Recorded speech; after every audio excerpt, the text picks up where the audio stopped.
After kong ang inilabas si Ava, magbabike ako ng kaunti. Sipag magbike yarn.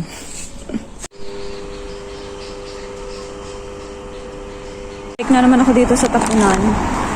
Ayan ang tapon. Oh, dami pa ring tapon. Pauwi na ako. Nagumuha kasi ako ng sulat ni Ima. So, ayan, pauwi ng Inday. Pakinggan, tapos ito yung tapunan. Yan, may nangunguha pa. Kanina sobrang dami namin dyan. Ngayon siya na lang ang natira. Uuwi na din ako. Dami pa ring tapon. Nari, ang nakuha ko dun sa tapunan. Kinuha ko itong plastic na to kasi bago pa siya. Kasi ito. Ang nakuha ko, ito pang araw-araw ko. Saka yan, sando. Ito. May mga tagpa to eh. Ayan, may mga tagpa. Ang nakuha ko. May mga bersheba pa. May mga tatak pa. $19. May bego pa. Oh. $19.